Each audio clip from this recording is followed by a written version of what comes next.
예, 빌레몬서입니다. 빌레몬서 1장 16절로 22절 말씀. 예, 우리가 저번 주에 14절까지 봤죠. 저번 시간에 우리가 용서의 영성이라고 하는 제목으로 우리가 말씀 보았고, 오늘은 빌레몬서 1장 16절부터 22절까지 다 같이 합독하도록 하겠습니다. 시작. 이후로는 종과 같이 대하지 아니하고 종 이상으로 곧 사랑받는 형제로 둘 자라. 내게 특별히 그러하거든 하물며 육신과 주 안에서 상관된 내 길이야. 그러므로 네가 나를 동역자로 알진대 그를 영접하기를 내게 하듯 하고, 그가 만일 내게 불의를 하였거나 내게 빚진 것이 있으면 그것을 내 앞으로 계산하라. 나 바울이 친필로 쓰노니 내가 갚으려니와 네가 이 외에 내 자신이 내게 빚진 것은 내가 말하지 아니하노라. 오 형제여, 나로 주 안에서 너로 말미암아 기쁨을 얻게 하고 내 마음이 그리스도 안에서 평안하게 하라. 나는 내가 순종할 것을 확신함으로 네게 썼노니 내가 말한 것보다 더 행할 줄을 아노라. 오직 너는 나를 위하여 숙소를 마련하라. 너희 기도도 내가 너희에게 나아갈 수 있기를 바라노라. 아멘. 아멘. 저 개인적으로 요즘 저번 고난주간을 매일매일 기도하면서 말씀을 듣기 준비하면서 말씀을 준비하고 말씀과 씨름한다고 하는 것이 한편으로는 큰 은혜의 시간인데, 못지않게 이 고독의 외로운 그런 영적 싸움인 것을 체험하게 됩니다. 그럼에도 불구하고 항상 하나님이 채워주시는 그 말씀 가운데 채워주시는 은혜가 얼마나 큰지, 그래서 지난 고난주간 동안 나름대로 평상시보다 2배, 3배 주님께 집중했는데도 불구하고 정말 기쁘고, 또 몸도 그렇고 영혼도 그렇고 정말 강건한 그런 한 주간을 보냈습니다. 또 오늘 이렇게 부활의 아침을 맞이한 마음도 정말 상쾌하고 기쁘고 은혜가 풍성함을 먼저 고백합니다. 그래서 오늘은 예수님께서 사망 권세를 깨뜨리시고 다시 살아나신 부활주일입니다. 그래서 기독교는 부활의 종교입니다.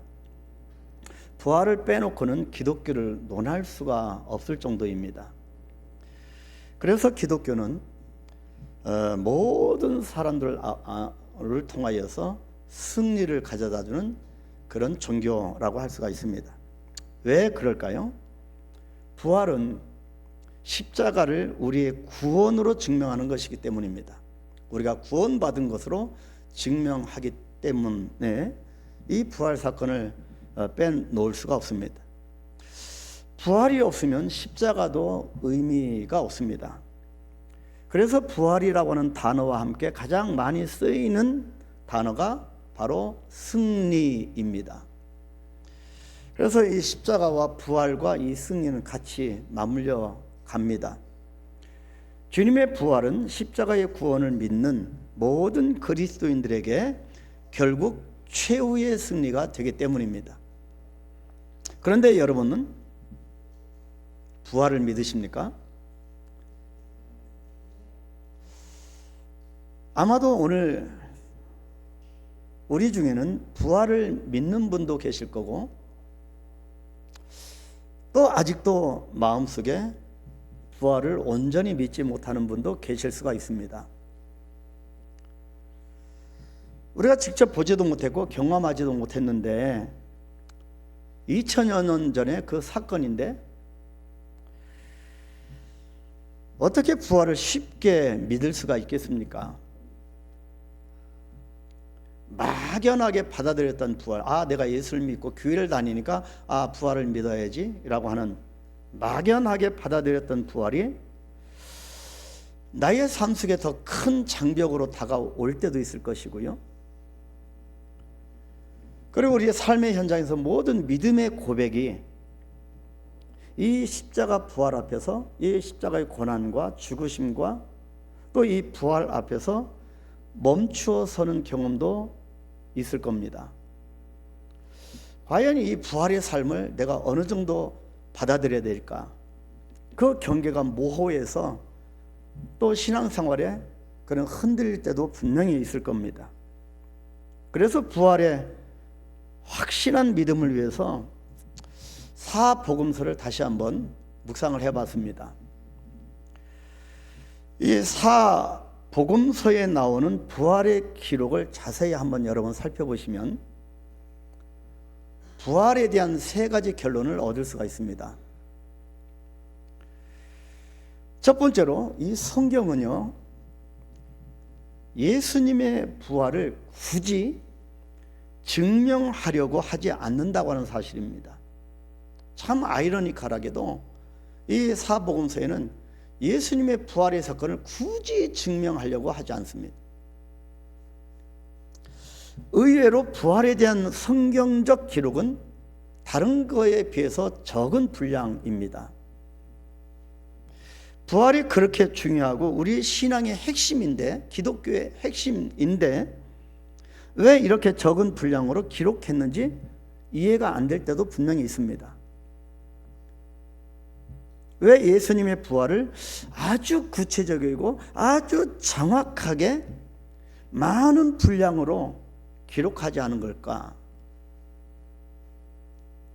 결론은 성경의 관심이, 이 복음서 저자들의 관심이 부활의 사실을 굳이 증명하는 데 있지 않기 때문입니다.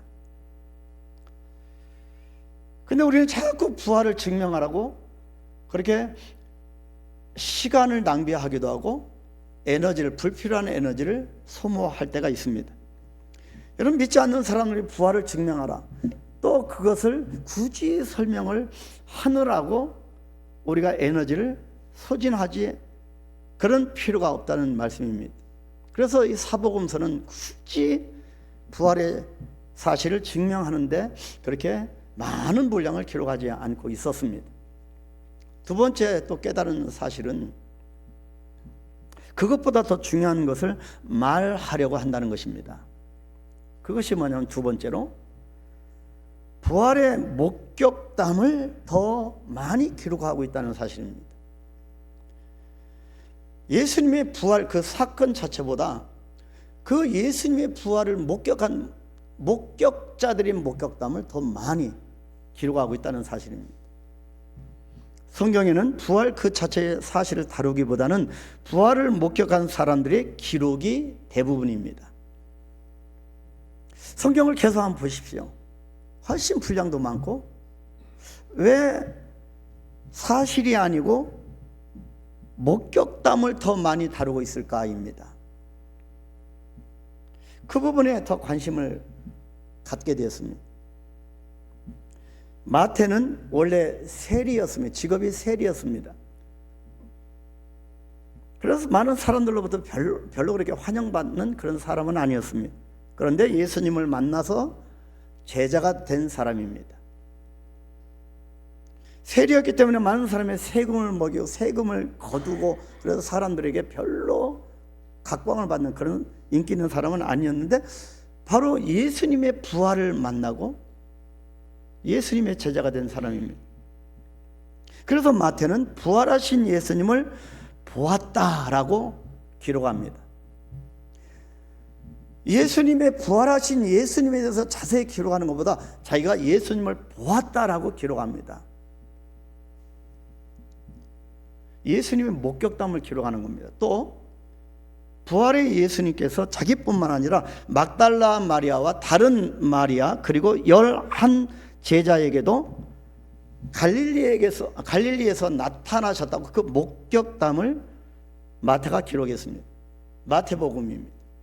자, 마가복음을 기록한 마가도 마찬가지, 목격담을 기록하기는 마찬가지였습니다. 막달라 마리아, 그리고 예수님의 어머니 마리아 살로메가 예수님의 부활을 목격했고,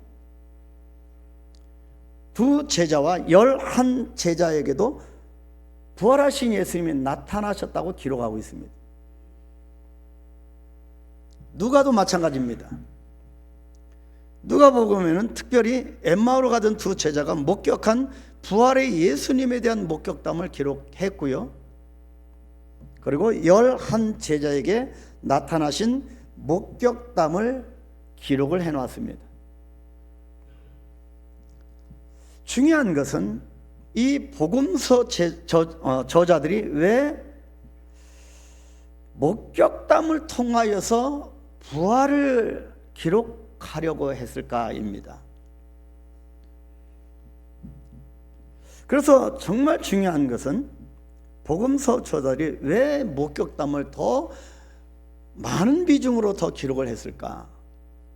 예수님의 부활의 사건보다 더 왜 목격담, 그래서 그 목격담은 예수님의 부활을 본 사람의 삶에 대해서 더 많이 기록했을까? 정말 중요한 것 세 번째, 부활을 경험한 사람들의 놀라운 변화 때문입니다. 그래서 예수님의 부활이 우리 기독교에서 정말 빼놓고는 논할 수가 없는 정말 중요한 사건인데, 이것보다 중요한 사건이 어디 있겠습니까? 그러나 성경 저자들은 많은 분량으로 못지않게 중요하게 예수님의 부활을 목격한 사람들의 삶이 어떻게 변화됐는가를 기록하고 있습니다. 성경은 부활의 소식과 함께 그 소식을 전하는 사람들의 변화된 삶을 비중 있게 다루고 있다는 거지요. 그 변화가 정말 너무나도 놀라운 변화였기 때문에, 있을 수 없는 변화였기 때문에 부활을 목격한 자들의 변화를 오히려 부활 소식을 증명하는 방식으로 사용하고 있는 겁니다. 저들의 부활에 목격한 저들의 삶이 변화된 것을 보고, 아, 예수 그리스도의 부활이 진짜구나. 예수 부활을 믿는 저와 여러분들의 삶에 변화된 삶을 이 땅에 많은 사람, 내 주위에 있는 사람들이 그 모습을 보고, 아, 예수님은 부활하셨구나. 저 사람이 정말 예수님을 진짜 배교로 믿는구나. 그렇게 깨닫게 해주시는 것이 목적이라는 것입니다. 예를 들자면 베드로입니다. 베드로는 예수님을 제자이면서 결국 결정적인 순간에 3번씩이나 부인했고요, 십자가 지신 예수님을 버리고 나중에 고향으로 돌아가 버린 사람입니다. 옛 모습으로, 어부로 다시 돌아간 사람입니다. 그런 베드로가 부활을 경험한 이후에는, 부활의 주님을 만난 이후에는 완전히 달라진 겁니다.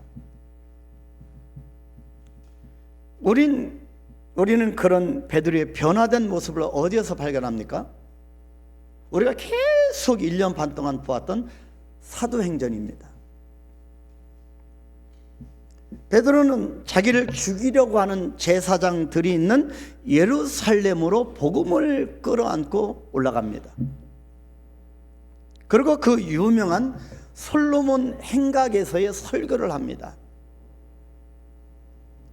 그 설교를 들은, 부활을 만난 변화된 삶이 묻어있는 그 설교를 들은 사람들이 속된 말로 뒤집어진 겁니다. 우리가 어찌할꼬, 그 메시지 앞에 통에 자복하며 우리가 어찌할꼬 하며 가슴을 치고 통곡을 했을 정도였습니다. 사도가 된 바울은 어떻습니까?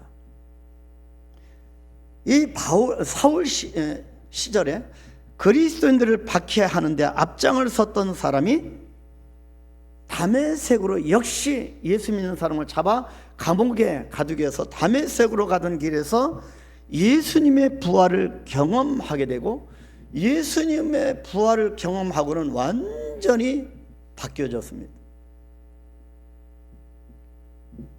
그리고 그가 믿고 의지했던 모든 것을 내려놓고 결국 복음을 전하는 선교사의 길로 나아갔던 사람입니다. 그래서 이 부활을 경험한 이 바울이 쓴 성경이 얼마나 많습니까? 그래서 예수 부활을 목격한 사람들이 삶에 대해서, 복음을 위하여 살아가는 삶에 대해서 기록한 것이 사복음서 이후의 대부분입니다. 도저히 있을 수 없는 변화가 그의 삶을 흔들어 놓게 된 것입니다. 그래서 복음서 이후의 모든 성경 기록은 부활을 체험하고 변화를 받아서 부활의 삶을 살아가는 사람들의 기록이 바로 신약 성경 아니겠습니까? 오늘 우리 빌레몬 본문 말씀도 마찬가지입니다. 제가 오늘 설교 제목을 빌레몬을 통해 본 부활의 삶이라고 했습니다. 여러분 어떤 이해가 안 되실 겁니다. 부활과 빌레몬에 무슨 관계가 있을까? 빌레몬이 부활했나? 무슨 관계 있을까? 빌레몬이 부활했다고 하는 기록은 오늘 본문에 어디에도 없습니다. 빌레몬과 부활은 전혀 관계가 없어 보입니다. 그런데도 어떻게 빌레몬을 통해서 부활의 삶을 볼 수가 있을까요? 이 사복음서 이후의 모든 성경이 부활의 주님을 체험하고 목격한 이후에 변화된 삶을 기록한다고 하면 빌레몬을 통해서 부활의 삶이 보여지지 않겠습니까? 또 빌레몬의 이 삶을 통하여 오늘날 삶을 살아가는 우리들의 삶이 어떠해야 하는가를 깨닫게 되지 않겠습니까? 많은 사람들이 부활의 주님을 찬양하고 예수님 사셨네, 그것으로 끝나서는 되지 않는다는 것입니다. 그것이 성경의 강조점입니다. 어떻게 우리가 빌레몬을 통해 부활의 삶을 볼 수 있을까요? 저는 이것이야말로 우리가 삶으로 증명해내야 하는 부활이라고 생각합니다. 부활은 단순히 생물학적인 몸의 부활만이 아닙니다. 죽으신 예수님이 생물학적으로도 살아나셨습니다. 그런데 그것이 전부가 아니라는 거죠. 그리고 그것을 증명해내야 하는 것이 부활절 이 주일에 우리가 해야 할 일은 아닙니다. 서두에 말씀드렸듯이 예수님의 부활을 증명해내는 것이 우리에게 부어진 사명은 아닙니다. 부활은 무엇으로도 설명할 수 없는 변화된 삶, 다시 말해서 사람들이 아니라 하나님께서 기뻐하시는 삶을 살아가게 하는 능력이기 때문입니다. 하나님을 기쁘시게 하는, 그렇게 살아가는 능력이 바로 부활입니다. 주님께서 우리에게 원하시는 것이 바로 이것입니다. 부활이 사실인지 아닌지를 가지고 논쟁하거나 증명하려고 하는 것보다 더 중요한 것은 우리가 부활의 삶을 살아내는 것입니다. 그래서 많은 변증학자들 있고요, 부활을 증명하는 그런 변증학자도 있는데 우리까지 그 증명하는 것이 물론 중요하지만 우리가 부활을 증명하는 것은 바로 부활의 삶을 살아내는 것이 중요하다는 것입니다. 그래서 이는 부활의 삶이 저와 여러분과 모든 우리 성도님들의 가정 가운데 임하게 되기를 축복합니다. 오늘 바울이 빌레몬에게 쓴 편지는 바로 이런 이야기를 우리에게 들려주는 겁니다. 바울이 감옥에서 만났던 오네시모라고 하는 청년이 있었습니다. 이 청년은요, 주인의 집에서 돈을 훔쳐서 도망 나온 노예였는데, 지난 시간에 우리가 살펴보았듯이 바울에게 복음을 듣게 됩니다. 그리고 부활의 주님을 만나게 됩니다. 그리고 이 부활의 복음을 듣고 완전히 인생이 달라진 사람입니다.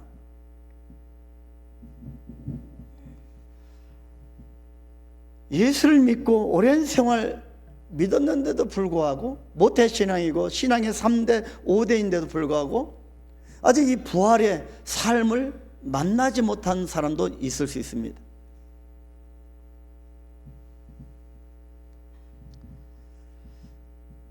바울은요, 새 사람이 된 이 오네시모를 다시 빌레몬, 그 주인인 빌레몬에게 보내면서 편지를 썼습니다. 오늘 본문이 그 편지입니다. 오늘 이 본문에서 무엇이 이 빌레몬을 통해서 본 부활의 삶인지를 한번 살펴보려고 합니다. 그리고 이 부분을 살펴보고 우리가 은혜를 나누고 우리도 부활의 삶을 살아가게 될 소망합니다. 빌레몬을 통해서 본 부활의 삶, 첫 번째가 종이 아닌 형제로입니다. 종이 아닌 형제입니다. 바울이 빌레몬에게 편지를 보내서 이렇게 말합니다. 본문 16절, 이후로는 종과 같이 대하지 아니하고 종 이상으로 곧 사랑받는 형제로 둘 자라. 이 편지를 받은 빌레몬은 사도 바울이 이 권면에 대해서 어떤 생각을 가졌을까요? 자기에게 재정적인 손해를 끼치고 훔쳐 달아난 나의 종, 이 노예 오네시모를 종이 아니라 사랑하는 형제로 대하라고 하니 이 편지를 받고 읽고 있는 이 빌레몬의 마음이 어땠을까요? 여러분에게 심각한 경제적인 손해를 끼치고 도망간 사람들을 형제로 대하라고 하는 그런 권면의 편지를 받았을 때 우리 마음은 어떨까요? 이 시대에 결코 조금도 손해를 보려고 하지 않는 시대입니다. 우리 예수 믿는 부활의 종교, 이 예수를 믿는 그리스도인도 단 한치도 손해를 안 보려고 하는 시대입니다.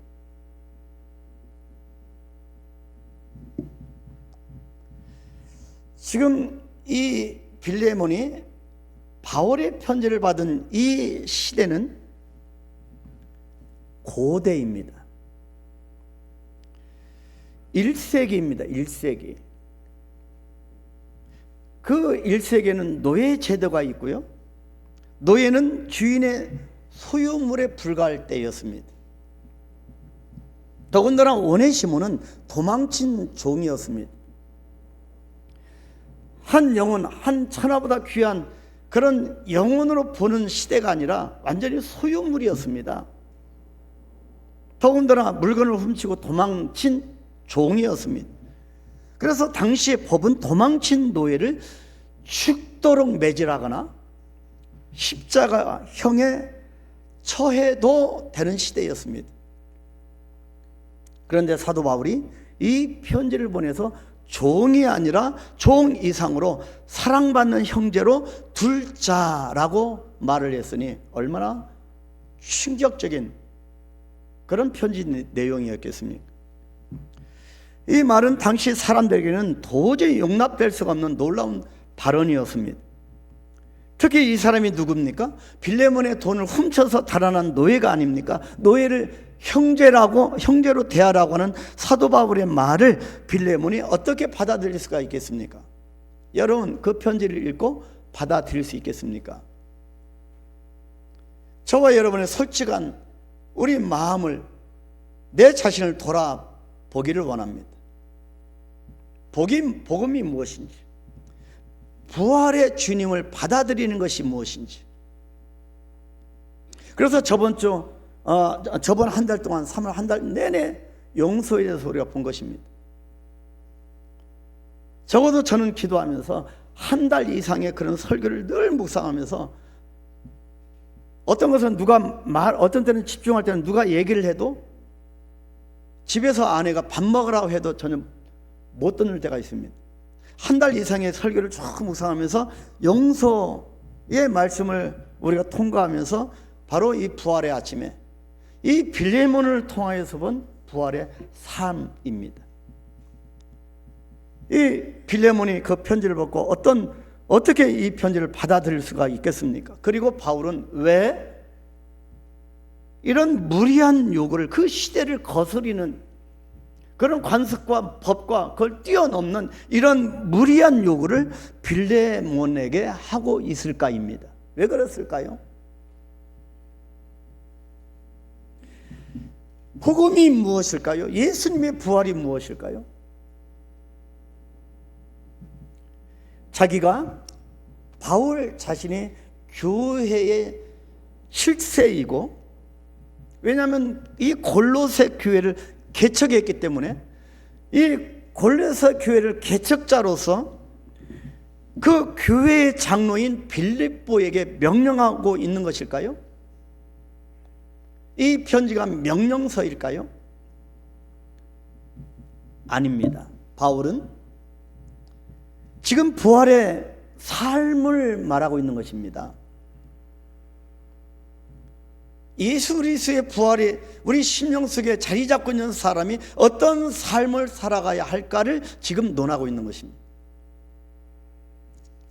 그 말이 종이 아니라 사랑하는 형제로 둘 자라는 것입니다. 이 말 속에서 우리에게 요청하시는 부활의 삶이 들어있는 겁니다. 세상의 눈으로 볼 때 오네시모는 분명히 용서할 수 없는 종이었습니다. 더군다나 빌레몬과 회복될 수 없는 깨어진 관계인데 바울이 지금 형제라고 하는 단어를 사용하는 겁니다.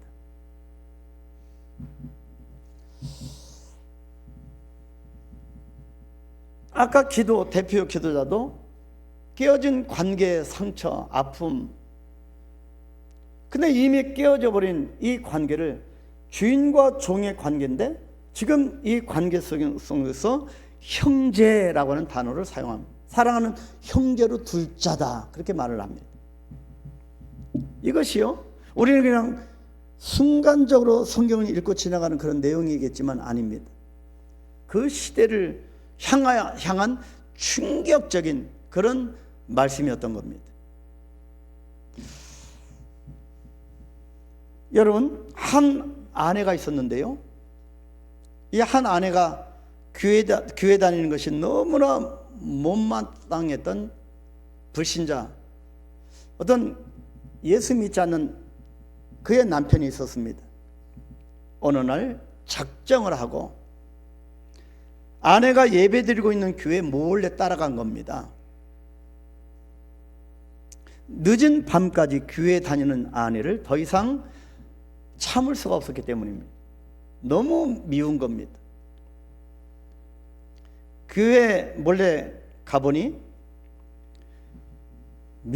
아마 통성기도 했었을 때였던가, 미친 듯이 소리를 지르면서 기도하는 사람들을 보고 남편은 더욱 화가 치밀었다고 합니다. 기도하고 있는 자기 아내의 뒷모습을 보고 더 화가 난 남편은 아내의 머리를 칵 움켜쥐고 교회 마당까지 끌고 나갔습니다. 그리고 남편이 아내를 때립니다. 이런 일이 여러분 실제 있습니다. 선교지인 몽골도 제가 우리가 리더들 회의하는데 그 남편이 와서 아내를 술 먹고 와서 때리는 걸 봤습니다.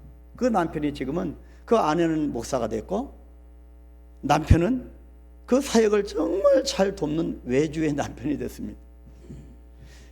근데 한참 아내를 교회 마당으로 끌고 와서 때리는데 그 소리에 놀란 교인들이 교회 마당에 나왔습니다. 그런데 교인들 중에서 아내가 남편을 부릅니다. 여보, 거기서 뭐해요? 깜짝 놀라서. 놀란 남편이 자기가 때리던 여자를 보니 자기 아내가 아니었던 겁니다. 너무나 놀라서 말을 못하고 있었는데 그 여자가 이렇게 말합니다. 내일 아침에 우리 집으로 오세요. 자, 이 말을 듣고 그날 밤 한숨도 자지 못한 남편이 아내와 함께 다음날 그 여자분의 집을 찾아갔습니다. 사실 그 여자분은요, 그 지역의 군수의 아내였습니다. 근데 그 군의 군청 말단 직원이었던 이 남편이 군수의 아내, 자기 상사의 아내를 때린 겁니다. 얼마나 황당했겠습니까? 자, 집에 도착해서 인사를 하고서 정말 미안해서 말을 못하고 앉아있는데 그 군수의 아내가 얼떨결에 머리채를 잡히고 그렇게 맞은 이 군수의 아내가 이렇게 말을 합니다. 선생님, 밤새 얼마나 마음을 쓰셨습니까? 너무나 놀라운 예수님의 사랑에 저도 잠을 자지 못했습니다. 그것이 무슨 말인지를 모르는 이 남편에게 그 여자분이 말합니다. 선생님, 저와 선생님의 아내는 같은 한 구역 식구입니다.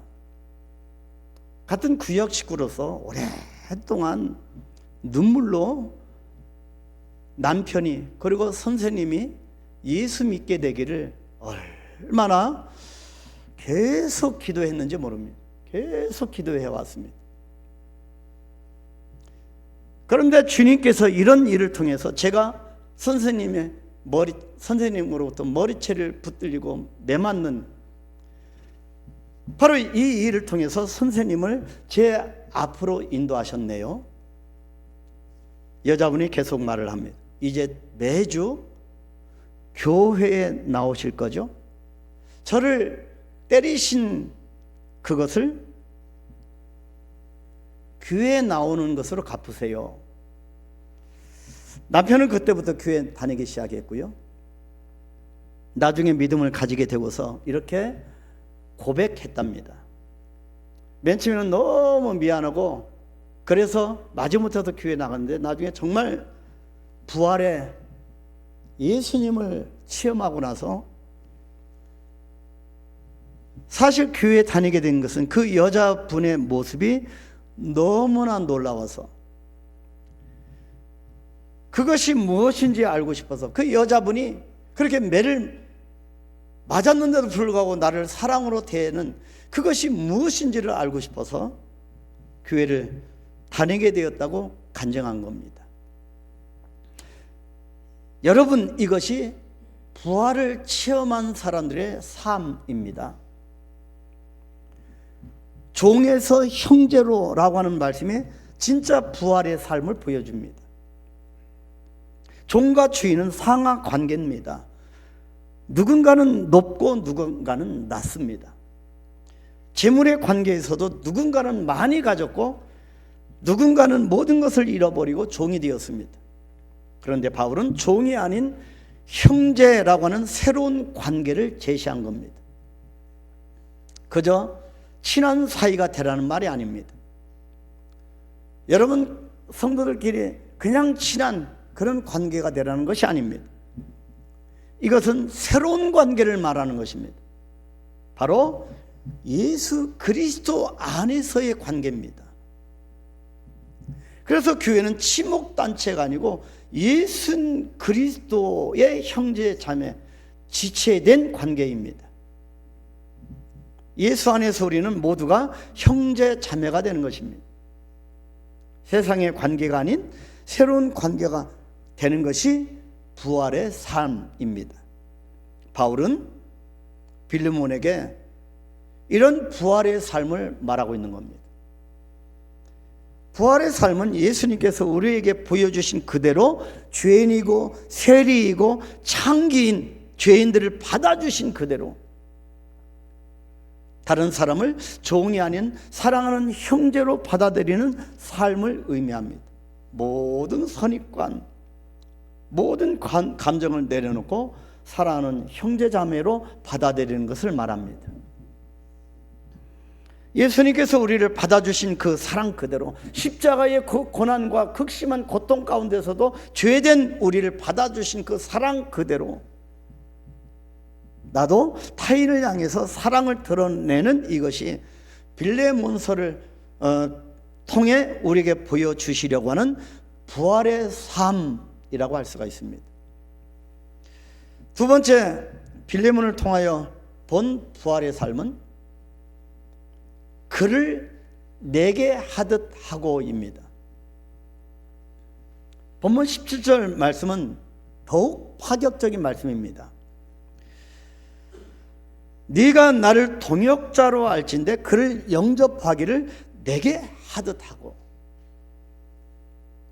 오네시모를 용서하고 형제로 받아들이는 것만도 대단한 일인데 바울은요, 그보다 더한 요구를 빌레몬에게 하는 겁니다. 형제로 받아들일 뿐만 아니라 형제를 넘어서서 바로 나에게 하듯이 그를 영접하라는 것입니다. 이게 무슨 말일까요?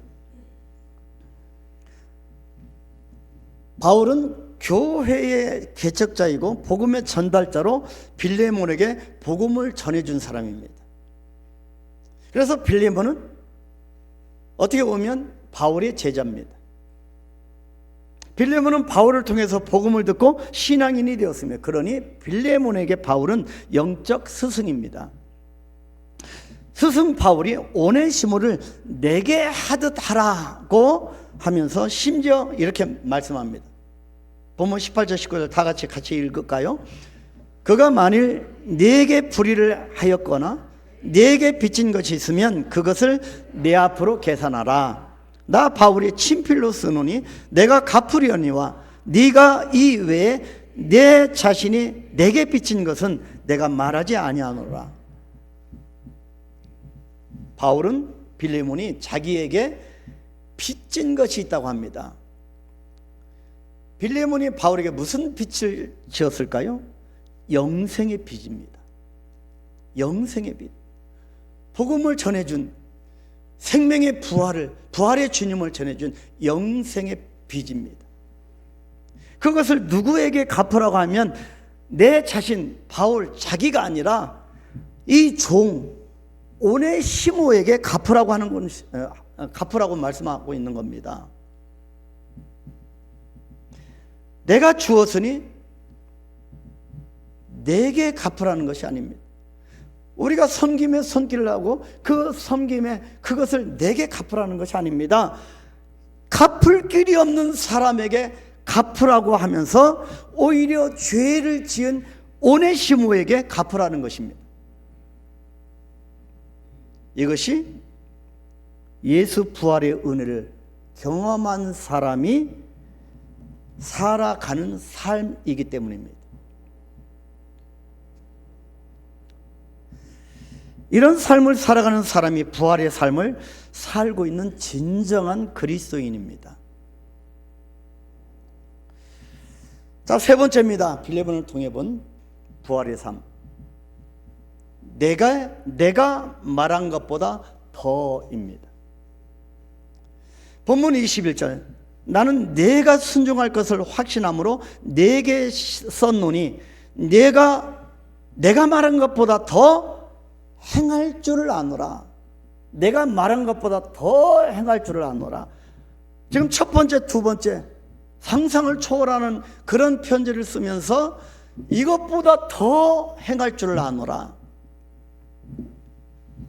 바울은 빌레몬에게 내가 말한 것보다 더 행할 줄을 안다라고 말했습니다. 이것을 우리는 뭐라고 표현하냐면 더 큰 순종이라고 말을 합니다.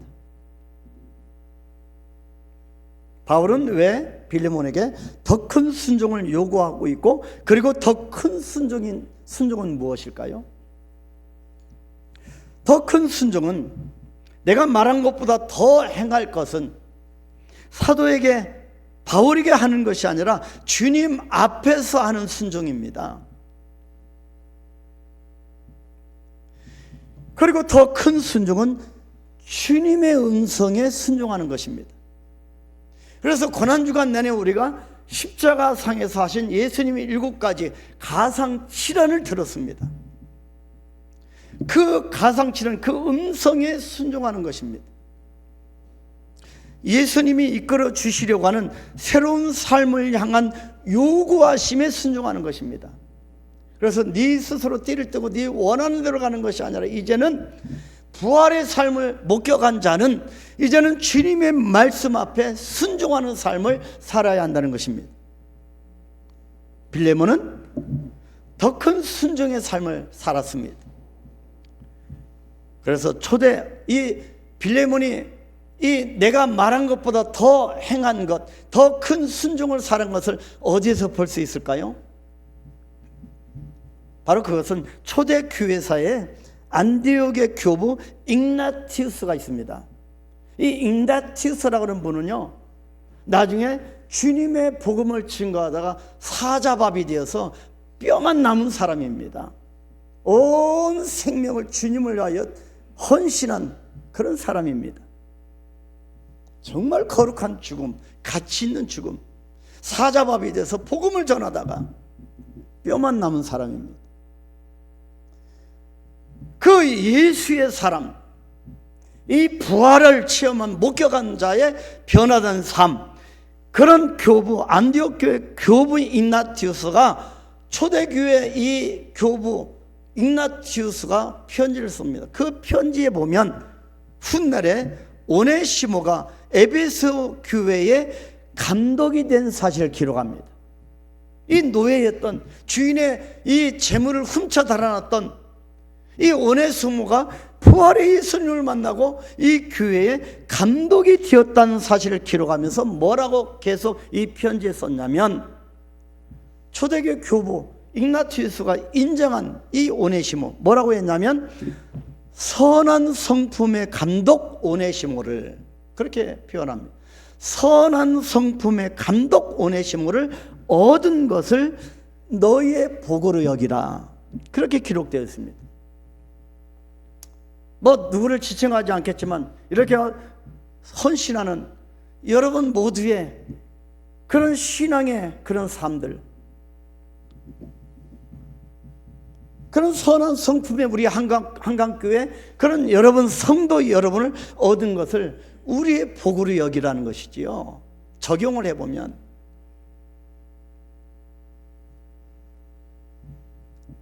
여러분도 저를 얻은 것을 복으로 여기고, 저도 성도 여러분을 제가 참 고난중간 때 큰 위로를 받았습니다.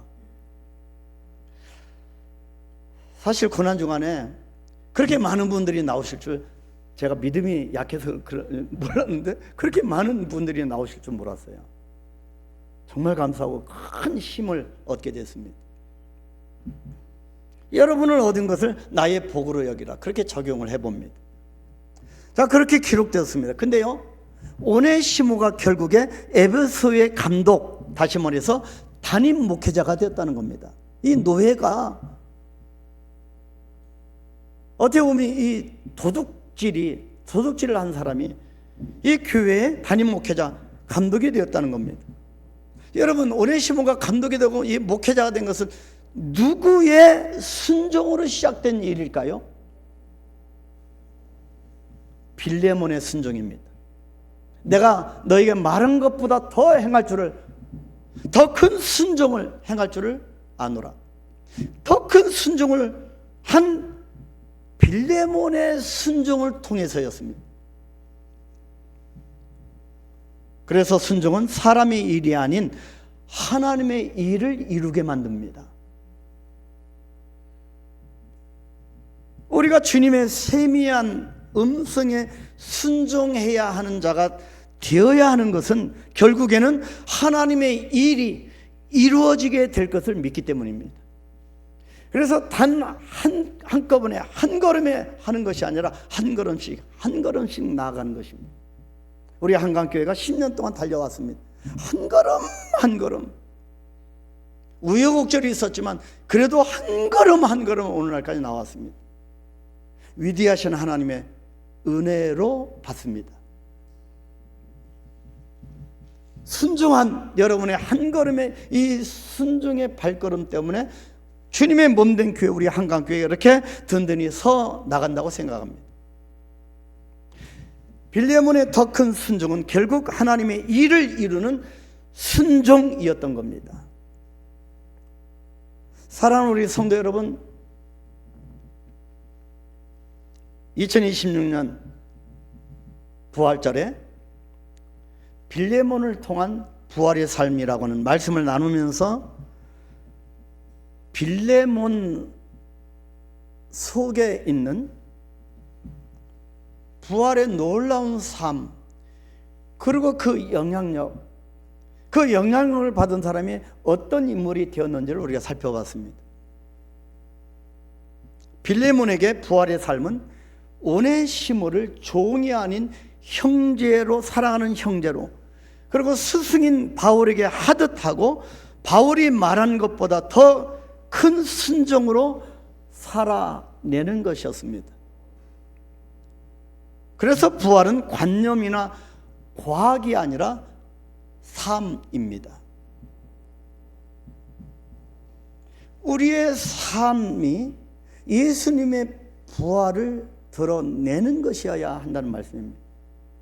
그래서 성경 저자들은 부활의 목격담과 부활의 목격자들과 목격자들의 변화된 삶으로 저와 여러분들에게 부활을 증거하고 있는 것입니다.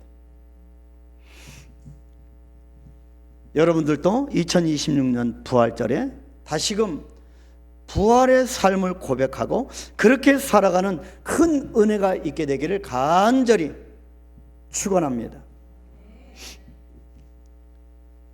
기도하겠습니다. 하나님 아버지, 감사합니다.